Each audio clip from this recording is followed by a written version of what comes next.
Chapter 2. Chief Martin Brody of the Amity Police sat at his desk and watched the clock on the wall. It jerked to noon, croaked for an instant, and subsided. A light on his desk phone began to flash. He glared across the office at Polly Pendergast, dominating the switchboard. She was supposed to hold lunch hour calls, damn it. She was too old or too obstinate to remember anything, and absolutely unfireable. He stared her down, refusing to reach for the phone. "Who is it?" he demanded finally. "Nate Starbuck," she announced. "Parking." "Shit," he breathed. She disliked profanity and pursed her lips. "Good." She slid open a drawer and drew out her lunch bag. For what she called her lunchy munchie, she selected first a cream cheese and jelly sandwich. His stomach turned. She always ate at her desk, brought an extra sandwich for him, and hoped that he would be delayed so that she would not have to eat alone. To frustrate her, he continued to ignore the phone. "Tell him," he said, "he'll drop by on the way home for lunch." It suddenly struck him that he had not had a parking complaint in over a year. Parking? Things must be looking up. He took his hat and book of traffic tickets and started for the door. She looked up at him adoringly. He grabbed the sandwich from her hand, turned away, and pretended to wolf it down. She shrieked, and he returned it. He patted her flabby cheek and emerged from town hall into bright spring sunshine. He slid behind the wheel of Car Plus One, turned on the radio, changed his mind, and flipped it off. It was just like Polly to come up with something else to turn him around when he was homeward bound, senile like the town she served. But the town was being reborn. There was no rebirth in sight for Polly. He drove down Main, almost deserted, toward water. 2 years ago, there would have been cars lining both sides of the street, even this early in June. But today, though it was Saturday, there were not half a dozen vehicles slanted into the meter spots. The meters themselves had been plugged and emasculated last year in a futile effort to placate downtown merchants who thought, or hoped, that 10 cents an hour parking was the root of their troubles. As he approached the center of town, his spirits were buoyed by the construction he saw there. Chase Manhattan had bought out Amity Bank and Trust, and the facade of the new branch, still very Cape Cod, was getting a white coat of paint. What was more, they were building a drive-in teller window on Saturday overtime, and there were contractors' trucks scattered all over the bank parking lot. He parked in the red zone in front of Martha's dresses. Martha's husband Roger was crawling among the mannequins at skirt height. He saw Brody, leered, reached up and patted a dummy. He was priming the platform for a new coat of paint. 3 doors south, a new neon sign, Amity Hardware, leaned against the building front, waiting to be craned into place for Albert Morris. Brody stepped into the dim coolness of Starbucks Pharmacy. Even Starbucks seemed to be coming back to life. Nate had come very close to bankruptcy during the trouble, as Amity called it. He had laid off his own nephew, who had handled photo processing in the rear, and fired the delivery boy and the girl behind the old-fashioned fountain. For over a year, Nate had developed film between prescriptions, refused to deliver, and let his scrawny wife Lena, as grim and taciturn as he, jerk the sodas behind the marble counter. Now, Brody observed, at least he had hired a new fountain girl, Jackie Angelo, the 15-year-old daughter of one of his own patrolmen. She was a great improvement on Lena. She was becoming, he observed, another, younger Gina Lollobrigida. She had sky-blue North Italian eyes and black hair. She seldom smiled.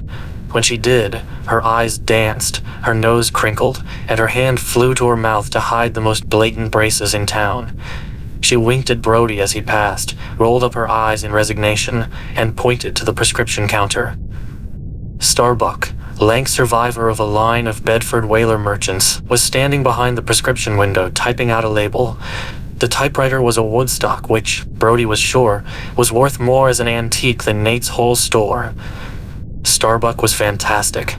Right off a Norman Rockwell cover, green celluloid visor and all. And despite what seemed to be a minor renaissance in his business, he remained as sour as ever. "Morning, Nathaniel," murmured Brody, without enthusiasm. Starbuck did not look up.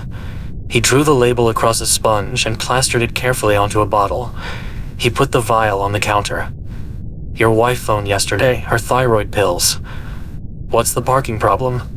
Starbuck jerked a thumb toward his side door and spat, Casino Del Mar. He pronounced it distastefully, with the accent on the Kaz, as if to show his scorn for foreign names. Next to my delivery truck. Saw Peterson park it. He's in the bank.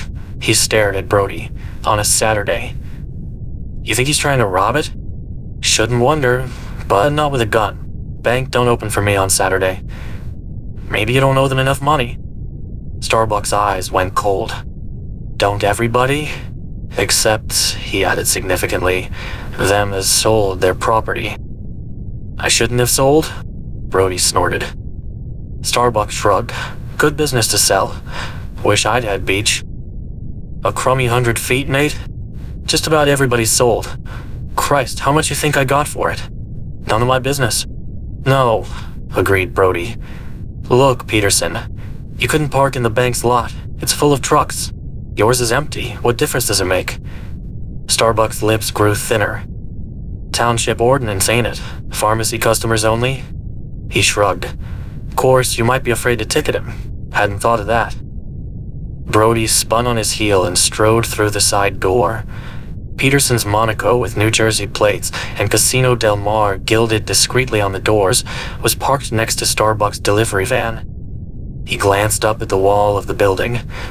No out for him there. The sign, Pharmacy Customers Only, Violators Will Be Towed Away, had been freshly repainted with the number of the municipal ordinance below. It was Starbuck's contribution to the general facelifting, he assumed, and it would probably stop at that. He was starting to write the ticket when he saw Peterson, a slight, intense man built like a bantamweight, approaching. Peterson flashed him a grin. My God, is Amity that broke? Look, Pete, go in and buy something from the old bastard, a piece of bubblegum or something.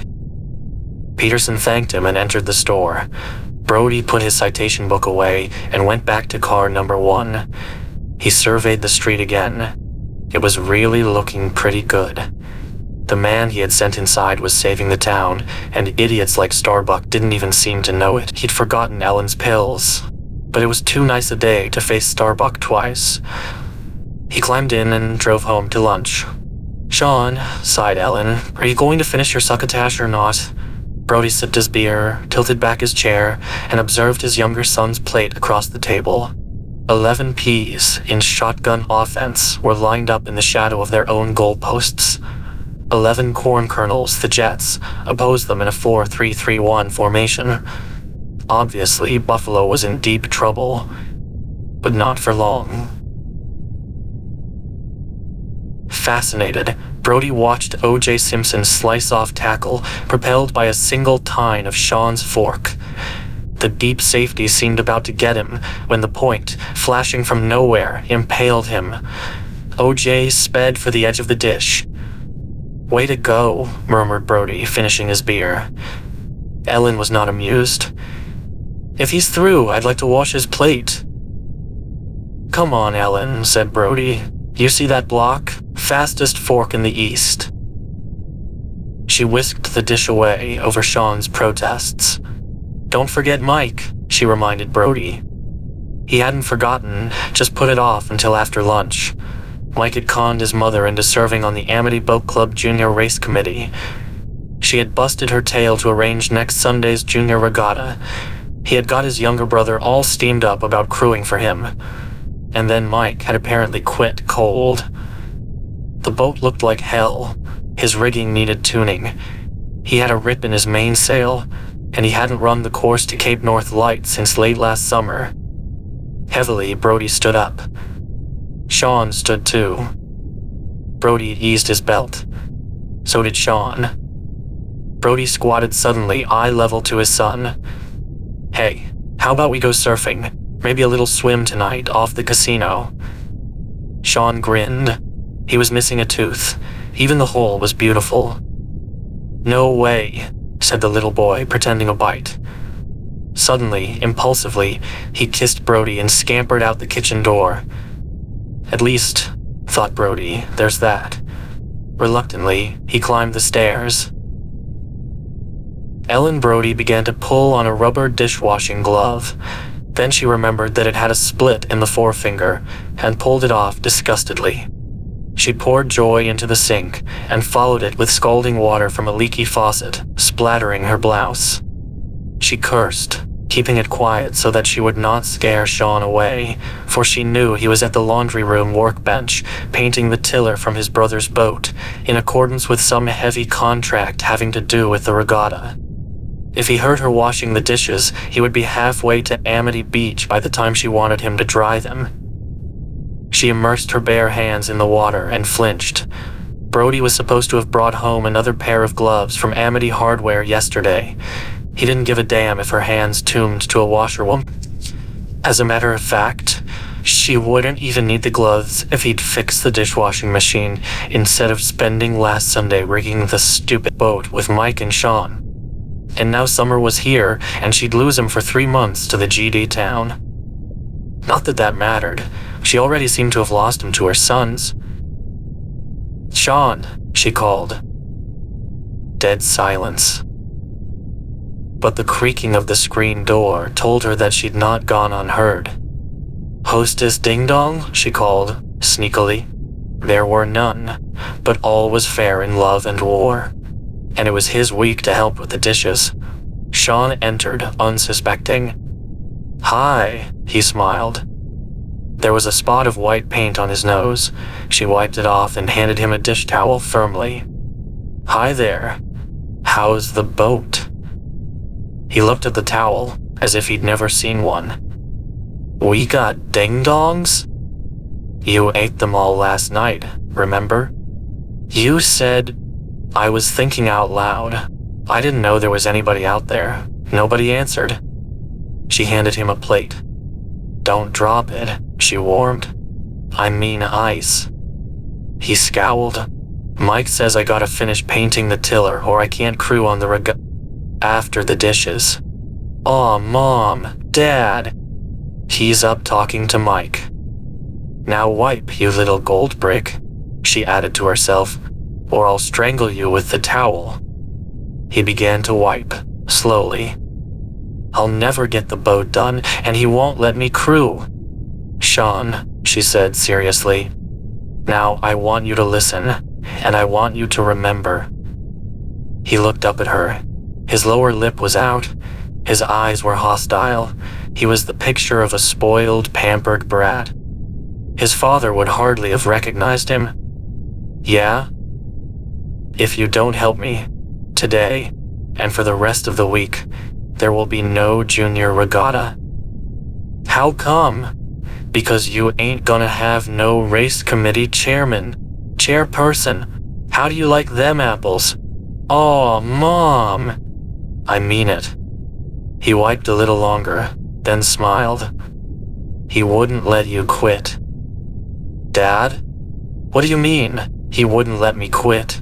You want to try me?" Sean considered her through his china blue eyes.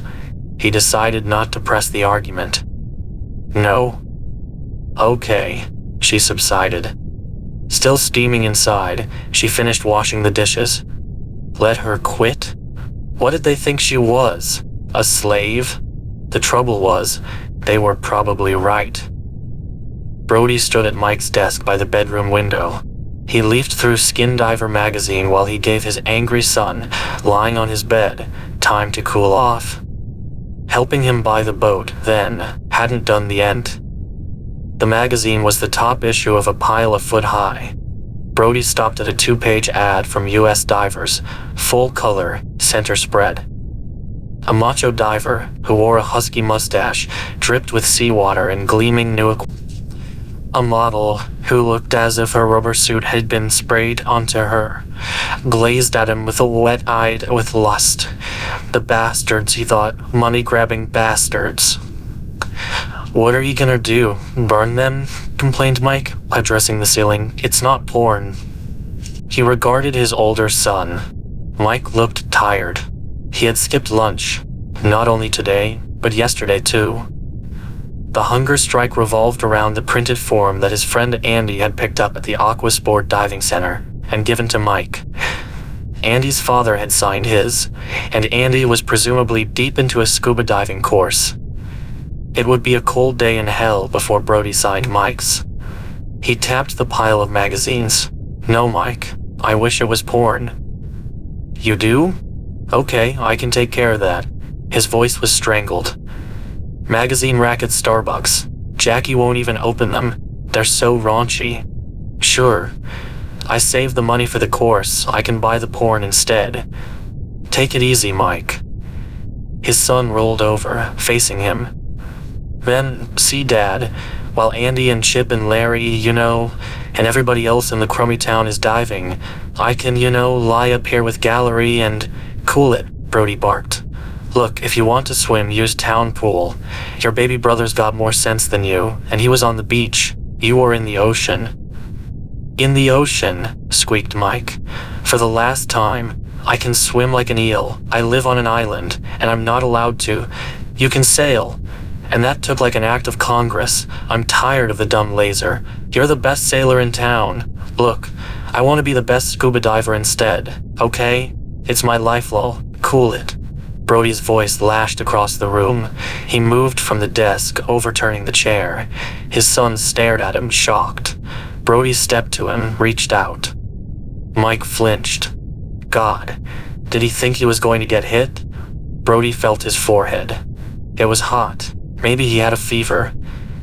"You think I'm sick?" quavered Mike. "Maybe I am. Sick of your hang-up. Sick of Spitzer." "Who's Spitzer?" "Mark Spitzer." Mike was crying now. "Great Olympic swimmer." "Hey, Spitzer, come on down to the beach. You won't get wet. Give me a swimming lesson, Spitzer." "Spitzer, hey, move your towel, man. Tide's coming in." He drew in a great shuddering sigh. "I'm frigging Spitzer." "Mike," Brody began helplessly. "I wished we lived in Omaha," blurted his son, "but we don't." "Dad?" Brody brushed his son's hair from his eyes. "Yeah?" "The shark is dead." Brody nodded. "The shark is dead." He talked Mike into going down for a sandwich. Then he sat flipping the magazine pages until he realized he was not really looking at them. He folded the form, slid it into his jacket pocket, and left the house.